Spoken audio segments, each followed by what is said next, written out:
podcast Promkes Dinas Kesehatan Kabupaten Brebes.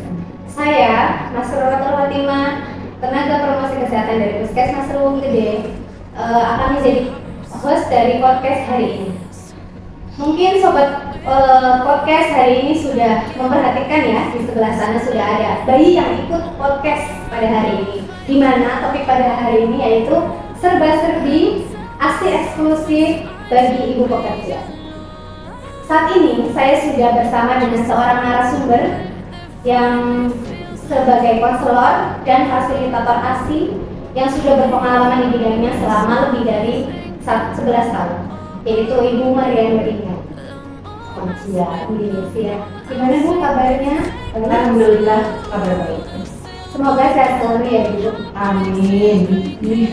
Nah, Ibu Marian Beringa ini, beliau merupakan konselor ASI sejak bulan April tahun 2012. Beliau juga saat ini mengikuti organisasi di Ikatan Bidan Indonesia Cabang Brebes ya betul. Nah Bu, sebelum kita mulai berdiskusi mengenai topik hari ini, banyak kan dari ibu-ibu pekerja yang sudah mengandung dan nanti tentunya akan melalui masa menyusui seperti itu. Di mana tantangan ibu pekerja adalah tidak bisa menyusui sewaktu-waktu seperti itu. Nah, sebelum masuk ke topik yang utama, di mana tips dan triknya memberikan ASI eksklusif pada ibu pekerja, itu apa sih sebenarnya keuntungan atau kandungan apa sih yang terdapat pada ASI yang penting untuk bayi? Baik, terima kasih Judit. Tadi kita sudah membahas bahwa Mbak Tin sempat menanyakan ada kekhawatiran ya tadi bagaimana sih dengan sekarang banyaknya para pekerja wanita yang masih hamil kemudian masih bekerja. Khawatir kalau mereka nanti pada saat habis melahirkan tidak bisa menyusui secara eksklusif seperti itu. Sebetulnya seorang wanita pekerja itu tidak akan bermasalah. Mereka tetap bisa memberikan ASI eksklusif. Kenapa? Jelas karena ASI itu kandungannya itu yang paling sempurna, paling sesuai untuk bayi. Ada apa di situ di dalam ASI?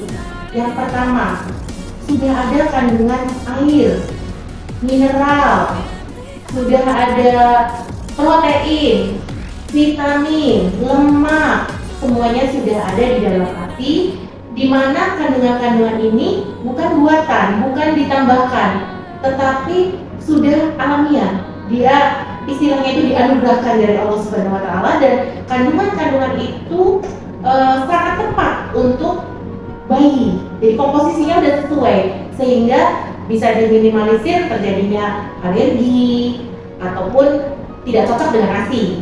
Ya, hampir tidak ada karena ASI eksklusif pastinya makanan yang paling sesuai untuk bayi baru lahir sampai 6 bulan ya. Seperti itu, termasuk seorang wanita pekerja bisa memberikan ASI ya. Berarti pentingnya ASI untuk bayi itu karena memang sudah diciptakan khusus, kebutuhannya memang yang pas untuk bayi ya Bu? Betul sekali seperti itu. Lalu apa saja sih Bu kandungan yang terdapat dalam ASI itu? Tadi saya dari awal menyinggung sedikit ya, di dalam ASI itu kan sudah ada airnya, sehingga ASI bayi itu tidak perlu diberikan air putih pun nggak boleh karena sudah ada kandungan airnya ya. Yang kedua itu ada proteinnya ya, dimana protein pastinya tahu ya itu fungsinya untuk kecerdasan juga. Kemudian sudah ada lemaknya untuk bayi ya, dan kandungan-kandungan itu jumlahnya tadi sudah sesuai dengan kebutuhan masing-masing bayi. Berbeda dengan kandungan yang sama, tetapi kandungan itu ada di dalam sufor atau subformula. Biasanya kita lihat ya kalau di sufor tuh, oh ini sufor ada kok proteinnya, ada juga lemaknya, hampir sama seperti ASI. Ingat, jangan terlena, jangan tertipu. Yang ada di sufor itu adalah zat yang ditambahkan. Seperti itu. Kalau untuk ibunya Bu, ada keuntungan dari mengasihi atau memberi ASI yang didapat oleh ibu? Pasti. Yang pertama, biasanya kan seorang wanita kalau habis melahirkan pasti, nanti aku takut gemuk nih. Nah, ASI itu dengan memberikan ASI secara maksimal untuk bayinya, untuk seorang wanita itu bisa mempercepat proses kembalinya ke tubuh semula ya. Jadi lebih ideal lagi, lebih langsing istilahnya seperti itu. Itu untuk ibunya. Kemudian dengan memberikan ASI yang terus menerus, seorang wanita juga sudah bisa terhindar dari kanker payudara ya, seperti yang sudah diketahui itu momok bagi seorang wanita ya. Kanker payudara, kanker serviks itu bisa dicegah dengan seorang wanita memberikan ASI. Kemudian secara ekonomi pastinya ibu tahu ya, susu formula harganya mahal, sedangkan ASI itu tidak perlu dibeli gratis. Yang penting ibunya makan makanan yang berkualitas ya, gizinya juga seimbang, produksi ASI-nya banyak, dan itu sangat ekonomis, lebih hemat ya. Seperti itu. Nah, tadi kan sudah membahas tentang ASI eksklusifnya ya Bu. Sebenarnya tuh definisi dari ASI eksklusif itu apa sih? Untuk definisi ASI eksklusif itu sendiri, yaitu seorang wanita memberikan ASI secara terus-menerus selama 6 bulan tanpa diberikan makanan tambahan apapun, termasuk air putih. Jadi seperti itu. Kalau misalnya dalam kondisi bayi yang sakit itu ada obat yang diberikan oleh dokter atau bidan, itu termasuk tidak ASI eksklusif atau gimana? Wah, ini menarik sekali, pertanyaan yang bagus sekali. Kadang-kadang kita menjadi pesimis ya, wah gara-gara obat nih anakku gugur nggak ASI eksklusif. Bukan seperti itu. Kalau obat masih terhitung ASI eksklusif, seperti itu ya. Jadi jangan khawatir, kalau obat bisa. Berarti ASI eksklusif itu kalau periode 6 bulannya itu tidak terputus. Betul. Dan tidak boleh ada makanan tambahan atau cairan tambahan selain ASI kecuali obat dalam keadaan tertentu. Betul. Ya. Nah Bu, sekarang kita mau masuk ke inti pembicaraan pada hari ini ya, yaitu topiknya tentang bagaimana sih caranya memberikan ASI eksklusif bagi ibu pekerja yang mau tidak mau. Selama yang kita tahu kan cuti di kerjaan itu hanya di cover selama 3 bulan ya. Iya, betul. Sedangkan periode untuk mengasihi atau ASI eksklusif itu ada 6 bulan. Bagaimana mengakali atau mencari solusi supaya ibu pekerja pun bisa mengasihi full 6 bulan berturut-turut? Baik. Sebetulnya harapan dari kami dulu seorang konselor atau fasilitator dulu inginnya sih setiap wanita pekerja itu mendapatkan cutinya maksimal sampai 6 bulan. Supaya apa? Supaya ASI eksklusifnya tercapai dan kualitas kerja juga tercapai. Contohnya, kalau cutinya hanya 3 bulan, kemudian ibu ini sudah bekerja lagi, ini tidak akan produktif karena dia sedikit-sedikit nanti akan izin, bayinya sakit, jadi izin lagi, akhirnya pekerjaan juga terbengkalai. Tetapi kalau 6 bulan, toh sudah diberikan ASI pada saat itu ya. Tetapi kan undang-undang ini tidak mudah ya ketok palunya, tetapi sudah ada usulan, tinggal mungkin nanti pada pihak-pihak yang berwenang yang bisa menerima usulan ataupun memutuskan untuk cuti seorang wanita pekerja itu bisa 6 bulan, ya itu suatu terobosan yang luar biasa. Berarti ini sangat mendukung sekali suksesnya ASI eksklusif pada masyarakat pastinya. Yang lain lagi gini Mbak, untuk wanita pekerja itu kita juga bisa dicari dulu, ini wanita pekerja ini tempat bekerja dengan tempat tinggalnya berdekatan atau jauh. Benar. Jaraknya ya Bu. Jarak dari tempat dia kerja itu bagaimana? Seandainya jaraknya dekat, itu tetap bisa memberikan ASI eksklusif. Mungkin pada saat jam istirahat, ibu ini bisa izin untuk memberikan ASI-nya kalau memungkinkan. Jika tidak, kalau di rumahnya ada pengasuh nih, bisa pengasuhnya itu pada saat jam istirahat datang ke tempat kerja ibunya, dan di tempat kerja ibunya sudah tersedia tempat laktasi. Selain di toilet harusnya sudah ada ruang laktasi ya. Jadi di situ nanti ibunya bisa menyusui, kemudian bayinya diberikan ke pengasuhnya. Atau ada lagi nih, si ibu ini sebelum bekerja lagi kan ada masa cuti ya 3 bulan, manfaatkan sebaik-baiknya secara maksimal pada saat ibu ini cuti. Kenapa? Nah, pada saat cuti itu full terus menerus berikan ASI eksklusif. Kemudian setelah menyusui, kadang kan payudara 2 yang satu udah kosong, yang satu masih penuh. Yang satu ini nanti bisa dipamping, diakalin ya Bu ya. Jadi dimasukkan ke beberapa wadah, nanti bisa kita sambil berjalannya jelasin satu persatu. ASI itu nanti dikumpulkan kayak lambung ASI pada saat cuti, digunanya nanti pada saat dia udah bekerja stok ASInya udah banyak.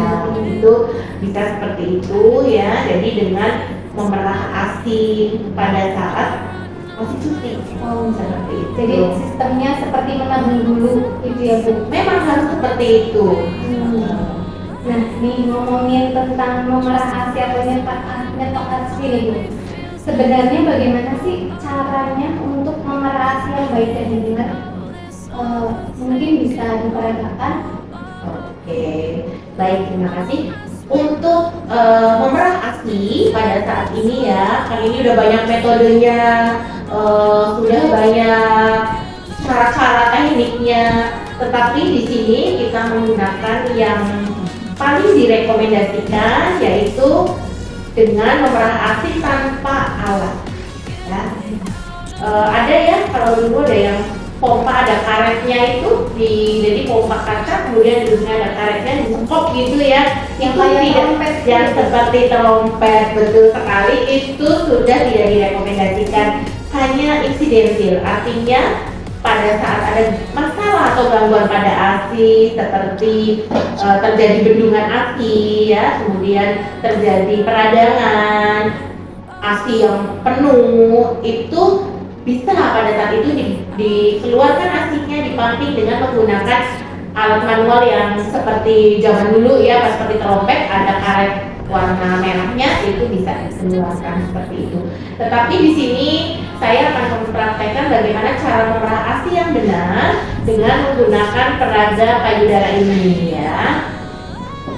Perlu diketahui semua sahabat podcast Prokes Dinas Kesehatan Kabupaten Brebes, ini adalah boneka payudara. Kita buka ya. Nah, ini ada ductus ya, saluran ASI. Ada ductus atau saluran ASI atau pabrik ASI-nya. Jadi, sahabat podcast harus selalu pede pada saat memberikan ASI. Kadang-kadang kan ada ya yang puting susunya mendelep atau tenggelam. Itu bukan harga mati bahwa kita tidak bisa memberikan ASI.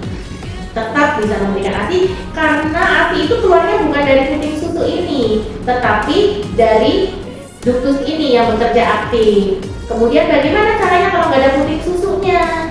Nah, pada saat hamil pastinya seorang tenaga kesehatan atau ibu bidan trimester 3 itu udah harus menanyakan ke seorang ibu persiapan melahirkan, salah satunya apakah puting susu ibu ada atau tenggelam, seperti itu. Nanti kalau dijawab misalkan saya tenggelam puting susunya, kita berikan solusinya seperti apa, cara mengeluarkan puting susu supaya dari mendelep menjadi nongol. Itu nanti saya praktekkan. Sekarang saya akan mempraktekkan dulu bagaimana cara memerah ASI-nya.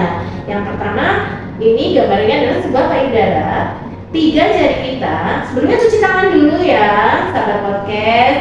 Tetap jaga kebersihan, kita cuci tangan, langkah. Kemudian 3 jari kita berada di bawah. Jangan di pas yang hitam ya, di bawahnya aja. Telunjuk ini ada di sedikit bagian hitam dan ibu jari itu berada di atas sedikit.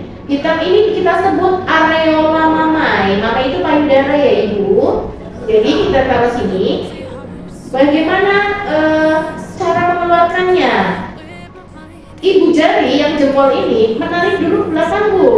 Tarik dulu, baru tekan ke bawah sambil dorong ke depan. Tekan ke bawah sambil Nah, nanti ini kita tampung ya, Bu, pakai cangkir atau gelas wadah bersih yang sudah dibersih, kemudian dikocakin pakai air hangat ya. Pakai air hangat, kemudian dikeringkan. Nah, ini bisa seperti ini. Tarik ke belakang, tekan ke bawah dan ke depan arahnya. Bukan langsung begini ya. Tarik dulu supaya dutusnya ketekan pabrik asinya. Baru tekan ke bawah. Nah, asi ini dengan memerah asi ini nanti bisa disimpan di cangkir. Kemudian bisa juga di dalam botol-botol seperti ini. Yang ini sudah banyak sekali di baby shop ya, pastinya udah tersedia. Kemudian bisa juga dengan kantong asi ya. Seperti ini ya, bisa sahabat podcast menyimpannya di sini di wadah. Terus setelah terisi asi di dalam botol ataupun cangkir ataupun ini, nanti ada sistem penyimpanan. Ada seperti itu. Di mana disimpannya di mana? Ya seperti itu. Bagaimana cara pemberian untuk bayinya? Misalnya asinya ada di cangkir. Di sini untuk asi yang berkualitas baik ya, jadi maksimal pemberian asinya, itu tidak boleh menggunakan alat bantu semacam dot, itu nggak boleh. Jadi bolehnya setelah kita memerah asi, nanti bayi itu tetap disusukan dulu sebelum dikasih asi perah. Kenapa? Karena pada saat diperah itu semua kandungan asi belum tentu bisa keluar semua. Di mana kandungan yang terakhir dari asi adalah yang sangat penting, yaitu asi matang atau asi akhir. Itu yang bikin bayi kita cerdas, bikin bayi kita menjadi daya tahan tubuhnya kuat. Itu karena mendapatkan asi akhir, asi matang atau asi akhir. Jadi pada saat habis memerah, bayinya disusukan langsung perahnya nanti. Kemudian pada saat ibunya sudah bekerja, asi perah ini bisa diberikan kepada bayi dengan cara latih minum jadi dilatih minum dengan menggunakan cangkir. Kenapa nggak pakai dot? Ya, karena pakai dot itu pasif ya, pastinya banyak kekurangannya. Kalau memberikan cangkir ini, kita merangsang bayi untuk tetap bisa refleks mencari ya, jadi kayak ini kok bau asi, kemudian dia menjilat ya, Jadi bayinya yang mencari asinya ya. betul, karena bau kan. Terus nanti kita pelan-pelan nanti bayi pasti akan refleks seperti minum orang dewasa kan gitu. Dan tentunya dengan ada iramanya juga teratur gitu ya. Itu seperti itu untuk asi perah dan penggunaan susu asi perah ini bagaimana diberikan kepada bayi secara langsung ya. Tapi ada yang kalau berlebih banget kan bisa disimpan di dalam freezer atau di dalam rak kulkas yang di tengah ya. Jadi kalau misalkan di dalam freezer itu kan tahan 3 bulan tuh asi, jadi jangan khawatir. Di chillernya ya, Bu, yang di bagian bawahnya ya. Kalau yang di freezer di atas yang dingin, yang beku itu bisa 3 bulan. Tapi kalau di bawah itu 24 jam. Seperti itu ya. Kalau di udara terbuka seperti ini tahan suhu ruang ya 6 sampai 8 jam. Rahasia ini ternyata sangat banyak bisa kan sekali ya, tidak ada alasan untuk seorang wanita pekerja menyerah untuk tidak bisa memberikan ASI. Pekerja gitu ya. Masih banyak cara untuk memberikan ASI. Gimana kalau bentuk payudaranya itu ternyata tidak gimana ya, Bu? Kan ada nih bentuk payudara yang beda-beda.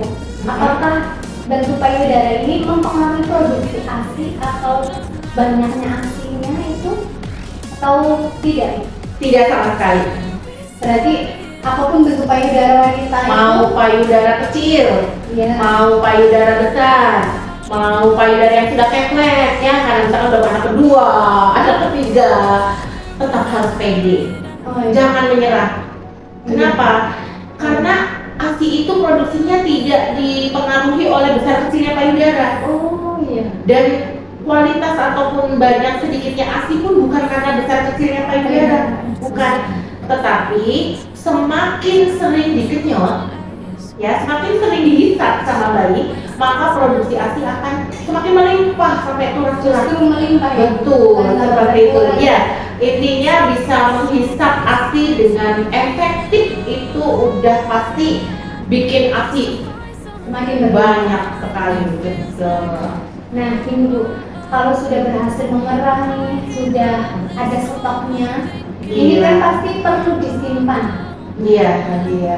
Untuk disimpannya itu, apakah ada syarat-syaratnya? Misalnya nih, disimpan di kulkas atau lemari es. Bolehkah nyimpannya di sembarang tempat atau hanya di bagian-bagian tertentu saja?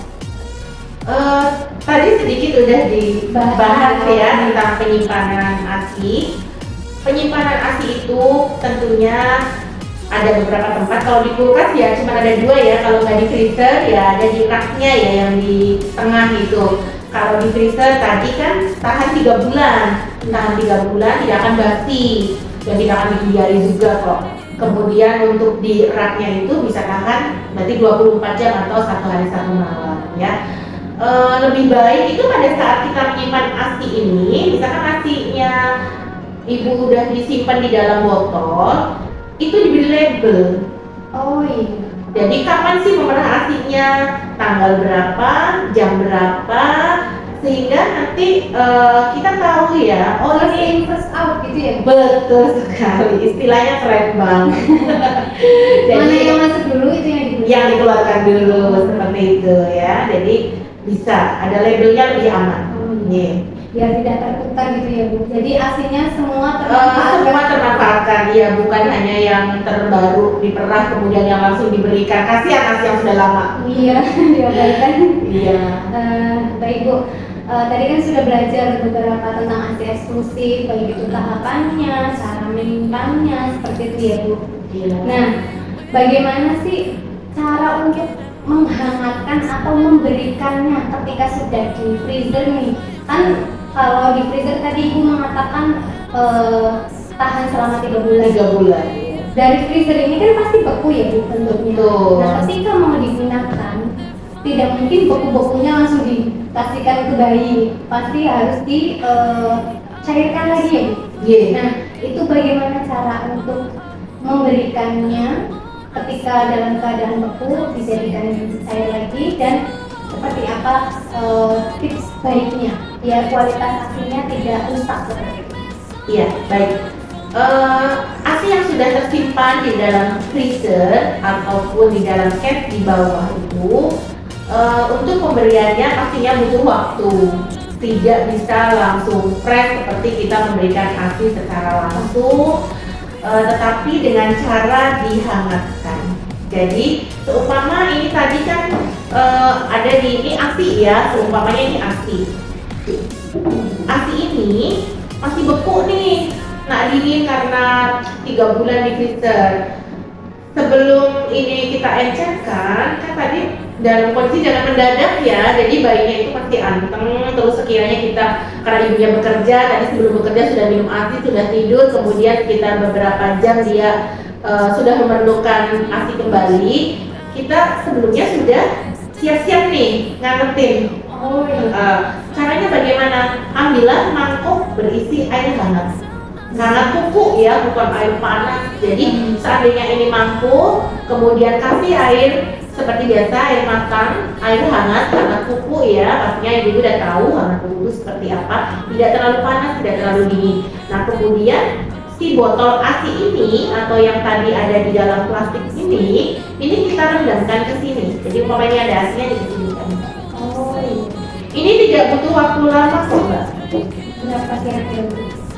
Nggak nyampe 10 menit ini sudah. Jadi ASI itu sangat mudah untuk dilarutkannya. Berbeda dengan es batu. Ya, jadi ini tadi ada ASINya, kemudian mangkok ini tadi berisi air hangat kuku, ini nggak akan lama. seperti itu. Nanti barulah bisa kita berikan seperti tadi dengan cara tuang ke dalam cangkir bersih, kemudian berikan kepada bayi melalui cangkir ya atau sendok ya, jadi tidak dengan botol ya, seperti itu. Kalau gini Bu, kalau misalnya ASI yang sudah dihangatkan itu lebih, bolehkah dimasukkan ke freezer lagi atau sebaiknya seperti apa? Kadang kan bayi menyusunya tidak selamanya banyak, kadang juga menyusunya sedang sedikit ya.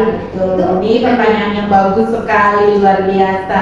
Kalau satu kantung ini umpamanya 250 ml ya, 250 cc, kemudian kita itu padahal adek butuhnya hanya beberapa saja, misalkan 100 ml. Yang pertama sih lebih bijaksana kalau kita tahu kebutuhan bayinya. Jadi boleh hanya sebagian dulu yang dituangkan, kemudian sisanya disimpan kembali di bagian yang di freezer kembali, boleh, nggak apa-apa. Tetapi ASI yang sudah dicairkan ini, jika sudah dalam ini sudah dicairkan nih misalnya sudah diberikan, ini usianya hanya 2 jam.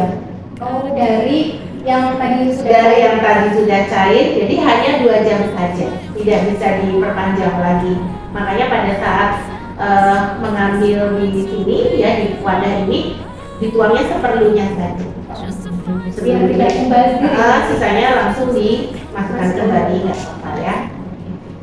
Luar biasa sekali ya. Tadi sudah lengkap penjelasannya, mulai dari tahapan-tahapan bagaimana mempersiapkan ASI yang melimpah, bagaimana caranya menyimpan, dan bagaimana caranya mengolah ASINya supaya produksi ASINya semakin banyak atau melimpah ya.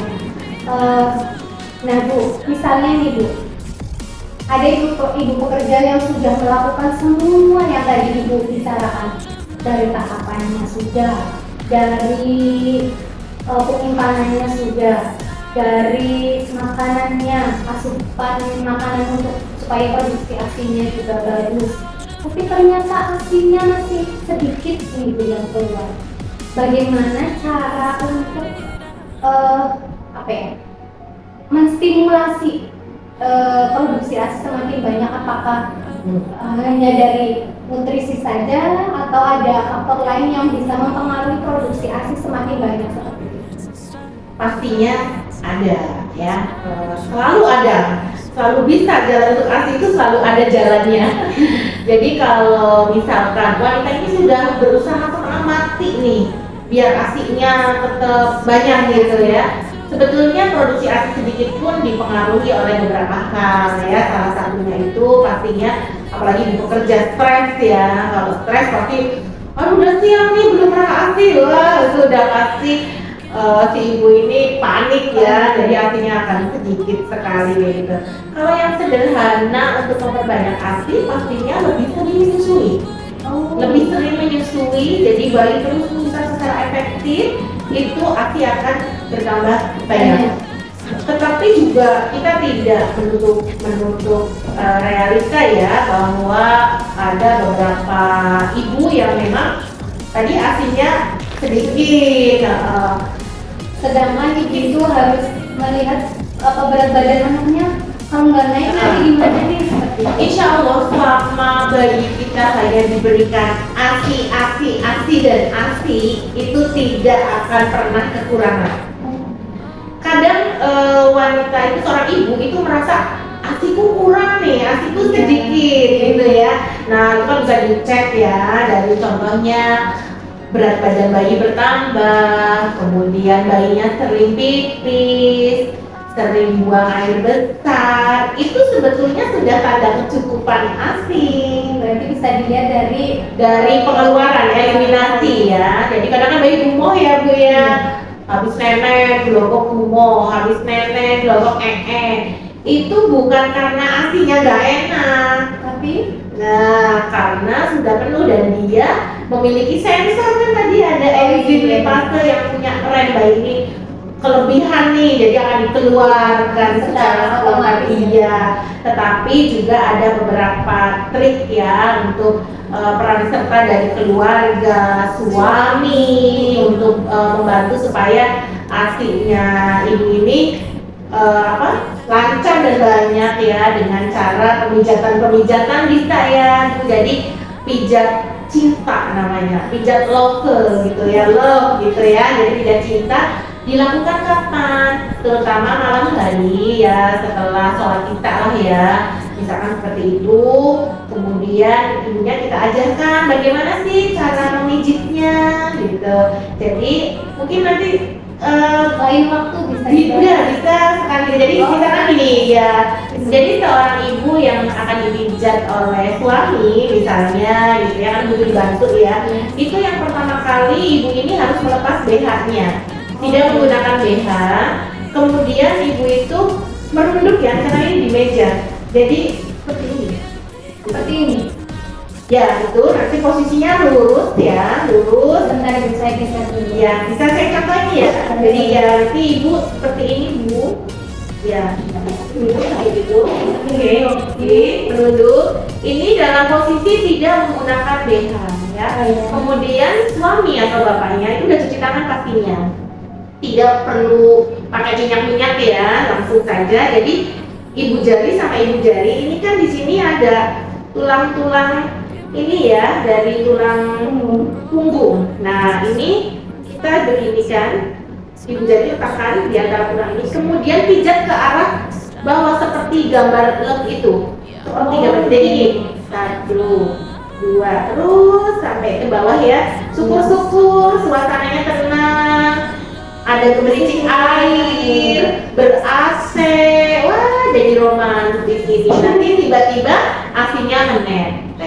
Seperti itu ya. Luar biasa. Pengalaman yang sangat berharga. Berarti kalau kayak gitu harus ada kelasnya ya Bu? Kelas untuk ya pijat. Pijat love tadi. Ya, pendidikan kesehatan lah pastinya ya. Konseling ini tidak instan. Jadi pada saat ibu hamil itu kan pastinya sering periksa rutin ya. Iya. Ada kebutuhan ibu hamil di usia kehamilan berapa aja nih? Butuh informasi apa untuk ibu hamil ini? Misalkan, oh ibu hamil ini kok udah hamil, misalkan hamil awal kan biasanya itu ya mual-mual, muntah-muntah. Ya kita nggak bisa dong pada saat mual-muntah terus memberikan contoh bagaimana memijat asi, tidak fokus betul. Jadi nanti pada saat hamil 32 minggu atau 8 bulan biasanya kita sudah menanyakan kepada ibu hamil ini kondisi payudaranya bagaimana, kemudian persiapannya harus dimulai itu sejak hamil, nggak bisa langsung begitu bersalin baru kita gembar-gemborkan nanti asi aja ya. Kenapa? Karena asi nggak akan keluar secara spontan begitu bayi lahir. Biasanya 2-3 hari itu asi baru keluar. Dan hebatnya asi, selama itu 3 hari asi belum keluar, bayi nggak akan mati. Walaupun tidak ada asupan ASI setetes pun, tapi ada syaratnya. apa itu? Nah, terus aja bayinya disusuin, dan dia ketika dia terus menyusu walaupun ASInya tidak ada ya, jadi bayi itu menyusu terus, misalkan seperti ini terusnya Pak ya. Nah ini dia pasti akan lebih sering mengeluarkan meconium, BAB yang berwarna hitam itu. Ya, jadi itu lebih cepat keluar, lebih bagus untuk kesehatan bayinya. Jadi terus disusuin, kemudian tidak keluar. Betul, walaupun tidak ada ASI-nya. Tetapi jangan khawatir ya para sahabat podcast, bahwa ketika bayi lahir itu Allah tuh sudah menitipkan seorang bayi, berarti sudah menyiapkan pula calon makanannya. Selain ASI tadi, bayi ini sudah diberikan modal awal. Mau tahu modal awalnya apa nih? Bayi ini sudah memiliki lemak coklat ya. Lemak coklat itu bertahan 3 hari. Tapi insya Allah selama 3 hari itu memang betul-betul hanya ASI yang walaupun nggak ada setetes pun pasti akan keluar ASI-nya. Pasti itu sudah saya buktikan sendiri. Bahkan kebetulan ya baru saja punya cucu ya. Itu kemarin 3 hari, alhamdulillah di hari kedua malah sudah keluar kolus-kolumnya ya. Gitu. Wah, ini baik sekali Bu Indah, baik. Luar biasa sekali ya podcast hari ini, tidak terasa sudah di penghujung acara. Sebelum ditutup podcast ini, apakah ada kata-kata atau pesan untuk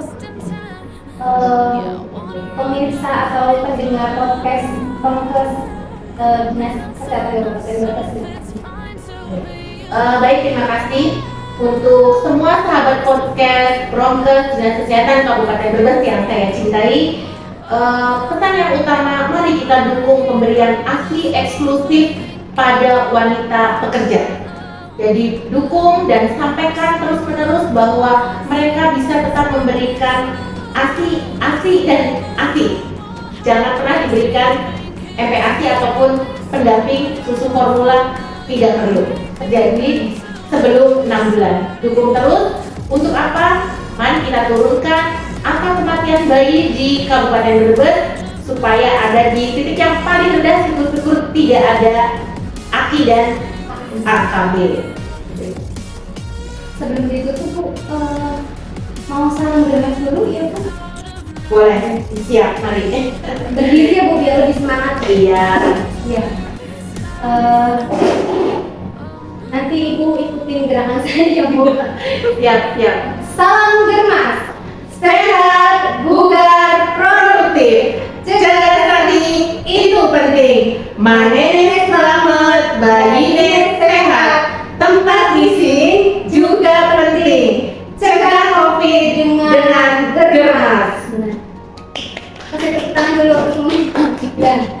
Terima kasih Ibu sudah hadir di podcast ini, sangat berharga sekali ilmunya. Semoga lain waktu bisa membicarakan topik yang lain dengan Ibu ya Bu. Terima kasih, semoga bermanfaat apa yang sudah kita share pada hari ini ya Mbak ya.